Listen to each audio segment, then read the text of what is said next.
तो बढ़ते हैं अगले प्रश्न की ओर।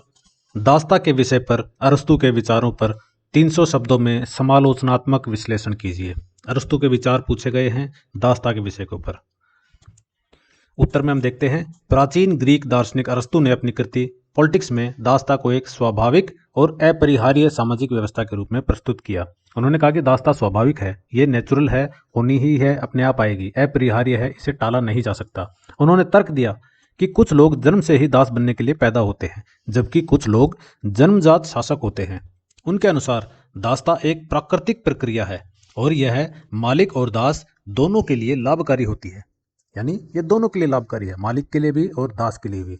हालांकि आधुनिक नैतिकता और मानवाधिकारों की दृष्टि से अरस्तु का यह विचार अत्यधिक विवादास्पद और अमानवीय प्रतीत होता है। अब अरस्तु के दास्ता संबंधी तर्क देखते हैं। इन्होंने क्या क्या तर्क दिए। पहला है प्राकृतिक दास्ता का सिद्धांत।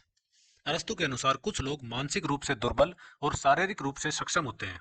मानसिक रूप से तो वह दुर्बल है, लेकिन शारीरिक रूप से सक्षम है, इसलिए वे दास्ता के योग्य होते हैं, जबकि बुद्धिमान लोग शासन के लिए उपयुक्त होते हैं। दूसरा तर्क है सामाजिक संरचना की अनिवार्यता। उन्होंने दास्ता को समाज और अर्थव्यवस्था के सुचारू संचालन के लिए एक आवश्यक तत्व माना, क्योंकि दासों के बिना उत्पादन कार्य संभव नहीं हो सकता। दास होने जरूरी हैं उत्पादन कार्य के लिए। तीसरा तर्क मालिक और दास का पारस्परिक संबंध। अरस्तु का मानना था कि एक अच्छा मालिक अपने दास का मार्गदर्शन करता है और इससे दोनों को लाभ मिलता है। मालिक का आउटपुट बढ़ेगा, उसका उत्पादन बढ़ेगा और दास का मार्गदर्शन हो जाएगा। अरस्तु के विचारों की आलोचना। जब हम समालोचनात्मक विश्लेषण करते हैं तो इसमें आलोचना भी लिखनी होगी हमें। तो इन विचारों की आलोचनाएं देखते हैं। पहली आलोचना है मानवाधिकारों का उल्लंघन। आधुनिक लोकतांत्रिक मूल्यों के अनुसार हर व्यक्ति समान अधिकार रखता है और किसी भी प्रकार की दास्ता अस्वीकार्य है। दूसरी आलोचना है शोषण को वैधता।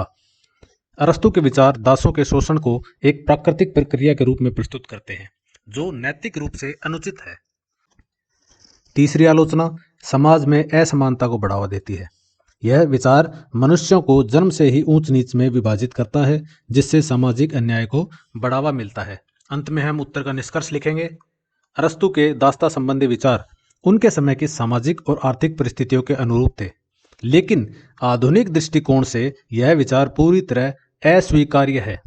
आज स्वतंत्रता, समानता और मानवाधिकारों को सर्वोपरि माना जाता है और किसी भी रूप में दास्ता का समर्थन नहीं किया जा सकता। इसी के साथ नया उत्तर समाप्त होता है। मिलते हैं नेक्स्ट वीडियो में एक नए प्रश्न के साथ। तब तक पढ़ते रहिए। Take care, bye bye, Tata.